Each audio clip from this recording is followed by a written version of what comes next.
গণভোট প্রসঙ্গে বারবার আপোষের প্রস্তাব জামাত ইসলামী ঘৃণা ভরে প্রত্যাখ্যান করেছে বলে দাবি করেছেন বিরোধী দলীয় নেতা ও দলটির আমির ডক্টর শফিকুর রহমান। সকালে জুলাই শহীদ পরিবার ও আহতদের নিয়ে এক মতবিনিময় সভায় কথা বলেন তিনি। জামায়াতের আমির বলেন, গণভোটের রায় বাস্তবায়ন না করে সরকার জাতির সঙ্গে বিশ্বাসঘাতকতা করেছে। সকালে রাজধানীর ইনস্টিটিউশন অব ডিপ্লোমা ইঞ্জিনিয়ার্সে গণঅভ্যুত্থানের শহীদ পরিবার ও আহতদের সঙ্গে মত বিনিময় সভার আয়োজন করে জামায়াতে ইসলামী ঢাকা মহানগর উত্তর ও দক্ষিণ।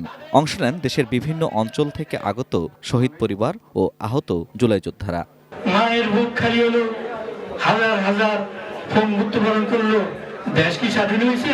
যেই মানুষগুলো এখানে এসছে প্রত্যেকের এক একটা গল্প, প্রত্যেকেই এক একটা সেই গল্পগুলো আমাদেরকে জানাতে চায়। বক্তব্যে জামায়াতে ইসলামীর সেক্রেটারি জেনারেল মিয়া গোলাম পরোয়ার বলেন, জুলাই সনদ এবং গণভোটের প্রশ্নে এক চুলও ছাড় দেবে না তার দল।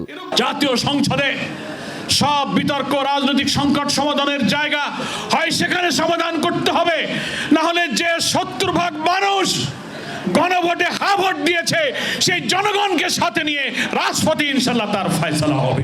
নতুন বাংলাদেশ গড়তে এলো জুলফিকার স্টিল। জুলফিকার স্টিল। প্রধান অতিথির বক্তব্যে বিরোধী দলীয় নেতা ডক্টর শফিকুর রহমান বলেন, জুলাইয়ে করা ওয়াদা ভঙ্গ করেছে সরকার। এখন নানাভাবে জুলাই যোদ্ধাদের ভয়ভীতি দেখানো হচ্ছে। আমরা মনে করি সুস্পষ্টভাবে আপনারা জাতির সাথে দেওয়া কথা লঙ্ঘন করেছেন, আপনারা জাতির সাথে বিশ্বাস রক্ষা করেন নাই।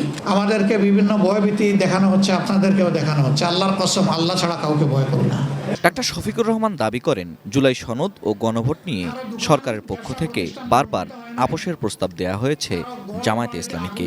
আমরা এ পর্যন্ত এগুলা ঘৃণা ভরে প্রত্যাখ্যান করেছি।